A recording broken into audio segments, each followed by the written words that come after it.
Hola, mi nombre es Samuel Quiñones.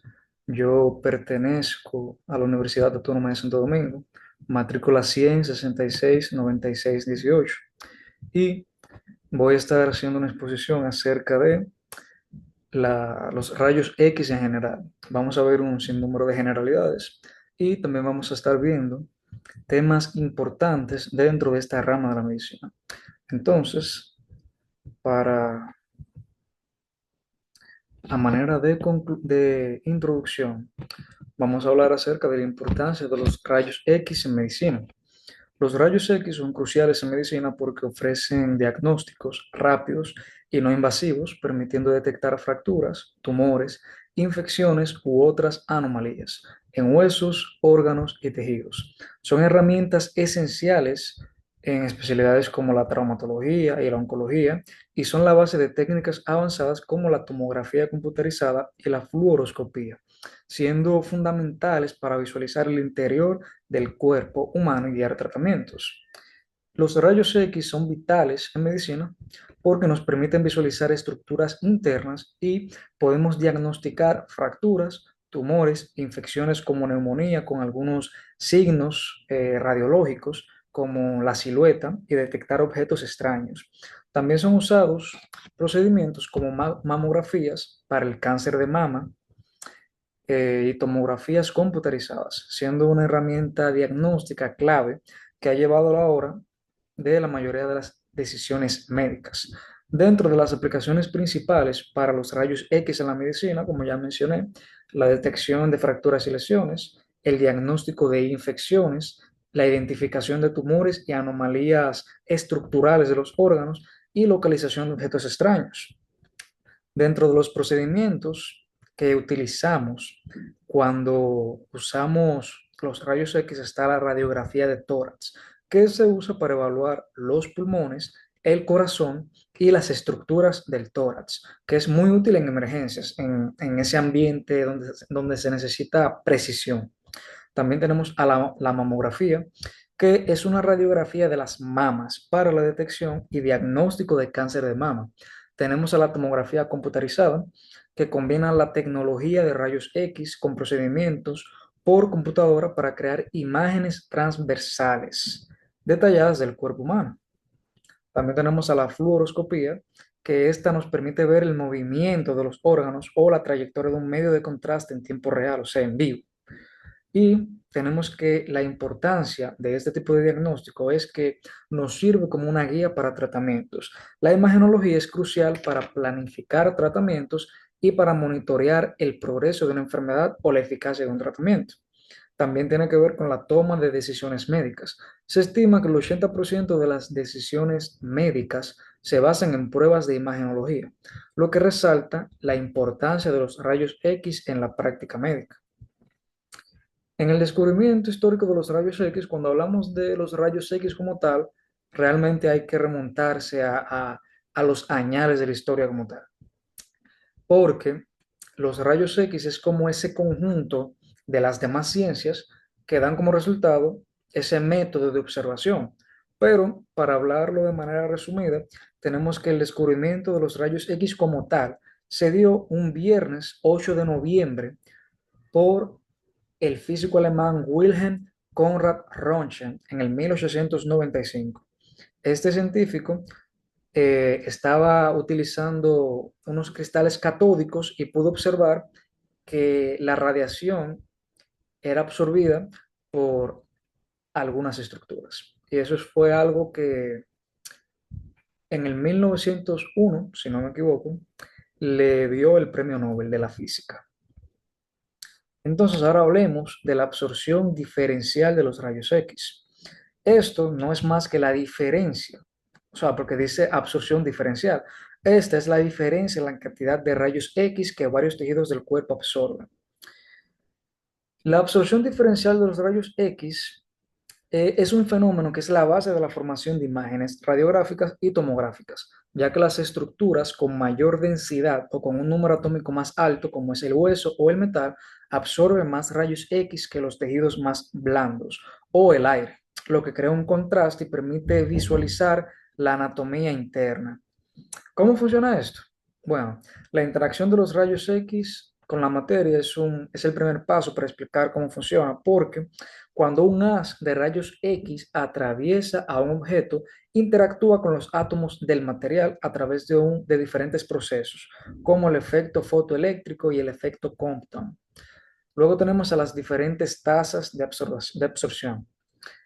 Los materiales distintos absorben los rayos X en diferentes grados. Por ejemplo, el hueso absorbe más rayos X que los tejidos blandos. El metal absorbe la mayor parte de los rayos X, apareciendo muy blanco en una imagen como una prótesis.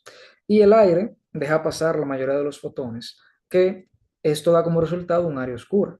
Luego tenemos la formación de la imagen, que esta es la imagen radiográfica que se forma por la diferencia entre los fotones que son absorbidos y los que no. Las áreas que absorben menos radiación transmiten más fotones, lo que resulta en áreas más oscuras en la imagen, por ejemplo, los pulmones. En contraste, las áreas que absorben más radiación aparecen más claras o blancas. Dentro de los factores que influyen en la absorción diferencial tenemos a la densidad del material. Materiales más densos absorben más rayos X, como el metal. Luego tenemos el número atómico. Los elementos con un mayor número atómico absorben más radiación. Luego tenemos el espesor. El grosor de las estructuras también afecta la cantidad de radiación absorbida. Y luego tenemos la energía de los rayos X. Un menor nivel de kilovoltaje aumenta la absorción diferencial y mejora el contraste de la imagen, aunque también incrementa la dosis de radiación. Entonces, luego tenemos las densidades radiográficas, que es la capacidad de los tejidos del cuerpo de absorber los rayos X, lo que resulta en distintas tonalidades de grises, blancos y negros. En las imágenes radiográficas y tomográficas, aquí en esta imagen, tenemos los niveles de las densidades gráficas. Entonces, dentro de los niveles de densidad radiológica, desde el más oscuro hasta el más claro, tenemos, eh, tenemos el aire, luego la grasa, luego el agua, calcio y el metal. La interpretación de las densidades se basa en que las zonas con alta absorción de rayos X, como tejidos densos, aparecen más claras o blancas, mientras que las zonas con baja absorción, como el aire, ya que deja pasar esa energía, se ven oscuras. En los 5 niveles tenemos al aire, que no observa casi nada de radiación y se ve negra. Es la densidad más radiolúcida, que significa transparente. Luego tenemos a la grasa, que absorbe un poco más de radiación que el aire y se ve un tono gris claro. Luego tenemos al agua o tejidos blandos, que tienen una gran proporción de agua. Absorben más radiación que la grasa y aparecen en tonos grises más claros que la grasa. Músculos y tendones son ejemplos. Luego tenemos al calcio o al hueso, que tiene un alto número atómico, absorbe mucha radiación y este tipo de densidad se ve blanco en la imagen y se denominan radiopacos o radiodensos. O sea, lo que se ve blanco se denomina radiopaco. Increíble. Luego tenemos al metal, que absorbe mucha radiación, es el que más absorbe y aparece en un blanco muy intenso. Con esto podemos determinar si un paciente tiene alguna prótesis, si tiene una bala o algo así. Entonces, dentro de la importancia de estas densidades está la visualización de las estructuras internas. Las densidades permiten observar órganos y estructuras internas de forma no invasiva. En la identificación de patologías también sirve, ya que permite identificar anomalías como fracturas o tumores. Y en el uso del contraste, también se usan sustancias para modificar temporalmente la densidad de ciertas estructuras, mejorando su visualización, como es el caso de un medio de contraste para visualizar las paredes de la vesícula biliar en caso de una colecistitis. Entonces, ahora vamos a hablar de los principios de la protección radiológica. En estos principios tenemos tres pilares fundamentales. Tenemos a la justificación, a la optimización y a la limitación. La justificación dice que toda exposición debe estar debidamente justificada, buscando un beneficio neto para la persona y la sociedad. En la optimización, las dosis, como el nombre lo dice, son dosis óptimas, ni más de lo que usted necesita, ni menos de lo que usted necesita. Las dosis de radiación deben ser tan bajas como sea razonablemente posible, as low as reasonably achievable, o eso mismo, archivable, considerando factores económicos y sociales. Luego tenemos a la limitación de dosis, que establecen límites de dosis para proteger al trabajador y también al público de la exposición de radiaciones. También tenemos que la protección radiológica también tiene blindaje, distancia y tiempo. En el blindaje tenemos que el uso de materiales como vidrio o concreto, plomado, o sea, con plomo, porque si no la radiación va a pasar, pueden atenuar la radiación. No es que no va a pasar, sino que pasa menos. En la distancia se debe mantener una distancia mayor de la fuente de radiación, ya que eso reduce la dosis recibida. En el tiempo, reducir el tiempo de exposición a la fuente crucial para determinar la dosis. Y eso permite cuidarse de esta radiación. Entonces, tenemos que también hay protección del personal usando delantales de plomo, gafas plomadas y pantallas de protección para los trabajadores expuestos a radiación, especialmente en entornos médicos. Tenemos dispositivos de blindaje, que son materiales que disminuyen la radiación dispersa en las salas donde se emiten radiaciones ionizantes. Eh, También tenemos que se siguen unos protocolos para reducir la exposición del paciente a la mínima cantidad necesaria, minimizando el número de proyecciones y los tiempos de exposición. Entonces, cuando hablamos también de protección radiológica, tenemos que hablar de zonas de trabajo.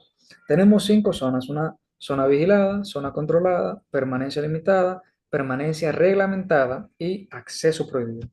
En la primera, que es la zona de libre acceso, este tipo de zona se puede permanecer sin superar una pequeña fracción de los límites de dosis. En la zona vigilada se puede superar una fracción del límite de dosis, pero es poco probable alcanzarlo. En la zona controlada no resulta improbable alcanzar una fracción significativa de los límites de dosis. Luego tenemos la zona de permanencia limitada, que tiene un riesgo de superar el límite de dosis anual. Luego tenemos la zona de acceso prohibido, que aquí hay riesgo de superar el límite de dosis en una sola exposición. Ahora hablemos de los medios de contraste. Los medios de contraste son sustancias que mejoran la visibilidad de órganos, tejidos y vasos sanguíneos en estudios de imagenología, como rayos X, tomografía computarizada y resonancia magnética. Estos agentes administrados por vía oral, intravenosa o rectal se clasifican como positivos, que son radiopacos, como los iodados o de bario, o negativos, que son radiolúcidos, como el aire, y su uso depende del tipo de examen y la zona a estudiar. Entonces, ahora vamos a hablar de los tipos de medios de contraste. Vamos a hablar de la clasificación química. Los medios de contraste químicos tenemos unos que son yodados y otros que son con gadolínio. Los yodados tienen yodo, como el nombre lo dice, son yodados, y se usan en radiografía, tomografía computarizada y angiografías.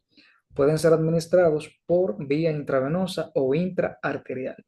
Luego tenemos los medios de contraste con gadolínio, que son usados en resonancia magnética para visualizar mejor tejidos blandos como el cerebro, la médula espinal y las articulaciones. Eso fue la clasificación química. Luego tenemos a la clasificación iónica. Los iónicos son sales que se disocian en solución, creando partículas cargadas eléctricamente y se han asociado con una mayor incidencia de reacciones adversas.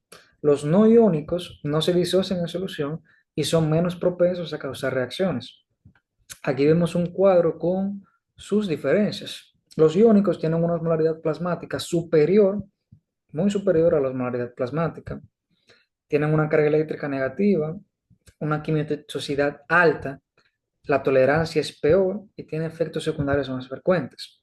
Entonces, dentro de los no iónicos, tenemos una menor osmolaridad, perdón, una carga eléctrica neutra, una quimiotoxicidad baja, casi nula, y una tolerancia mejor con efectos secundarios menos frecuentes. Los iónicos actúan a nivel de los iones que se encuentran en las células y pueden tener efectos muy catastróficos con la exposición prolongada. Entonces vamos a hablar de la clasificación por osmolaridad. Tenemos básicamente tres. Una que es alta molaridad, que eso es cuando el medio de contraste tiene una osmolaridad mayor que la osmolaridad plasmática. que puede causar más efectos secundarios porque el plasma se pone un poquito más viscoso. Luego tenemos la vasoosmolaridad, que tiene, el nombre lo dice, una osmolaridad más cercana a la del plasma en comparación a la de alta osmolaridad. Y luego tenemos los isoosmolares, que tienen una osmolaridad similar a la del plasma sanguíneo, que es alrededor de 290 a 305 miliosmol por litro. Entonces, hablemos ahora de la clasificación por vías de administración. Tenemos tres formas de administrar un medio de contraste. La primera es la oral. Por ejemplo, el bario para estudios gastrointestinales, para ver, por ejemplo, un colon irritable o un sarcoma de intestino. Luego tenemos a la vía intravenosa o intraarterial, está siendo menos frecuente, excepto en estudios como angiografías. Tenemos que este es el medio que se inyecta en la sangre para alcanzar vasos y órganos. Y para distintas cavidades tenemos que se administra dentro de los discos o espacios de la columna vertebral o en otras cavidades corporales.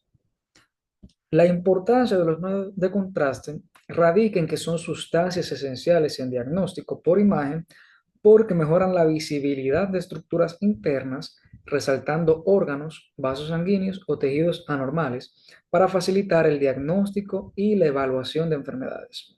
Al administrarse antes de una resonancia magnética, tomografía computarizada u otras pruebas, cambia la interacción de estas herramientas con el cuerpo, permitiendo a los médicos distinguir afecciones como tumores, inflamaciones o lesiones vasculares, que de otro modo serían invisibles. Dentro de las contraindicaciones tenemos contraindicaciones importantes. Tenemos que estar contraindicado en reacciones alérgicas previas. No se debe exponer a un paciente que haya tenido una reacción adversa al mismo medio de contraste en el pasado. Tenemos también una contraindicación contra la insuficiencia renal. Se debe tener precaución ya que puede empeorar una función renal preexistente. El médico tiene que evaluar la relación riesgo-beneficio. Si los riesgos son mayores que los beneficios, pues no es recomendable y está contraindicado. Entonces, en el hipotiroidismo activo, el uso de medios de contraste yodados están contraindicados en estos casos para evitar la tirotoxicosis, porque tenemos que la tiroides funciona con yodo. Las hormonas de la tiroides se hacen a partir o se procesan a partir del yodo, entonces está indicado para personas que tienen afecciones de la tiroides. También está contraindicado en asmas y alergias. Pacientes con asma, antecedentes de alergias a fármacos o alimentos, tienen un mayor riesgo de reacción. También con los pacientes diabéticos se debe interrumpir el tratamiento con metformina, que es un hipoglucemiante en pacientes con insuficiencia renal, 48 horas antes y después del contraste para evitar la acidosis láctica. Entonces, vamos a hacer la conclusión sobre los rayos X. El descubrimiento y la aplicación de los rayos X marcaron un antes y un después en la historia de la medicina, al abrir la posibilidad de explorar el interior del cuerpo humano sin necesidad de procedimientos invasivos. O sea, eso es algo excelente. Ya no hay que hacer incisiones como a lo loco. Ahora esto da como una herramienta de precisión. Este avance no solo se transformó para el diagnóstico, permite identificar patologías con mayor precisión y rapidez y también impacta en la terapéutica al guiar intervenciones y optimizar tratamientos. Sin embargo, su uso implica la responsabilidad de minimizar los riesgos de la radiación mediante protocolos de seguridad cada vez más estrictos. Mirando al futuro, el perfeccionamiento tecnológico promete aplicaciones integradas con inteligencia artificial para una interpretación más rápida y exacta, consolidando los rayos X como una herramienta esencial e insustituible en la medicina moderna. Y hasta aquí he llegado a esa exposición, espero que les haya gustado, así que nos veremos para la próxima.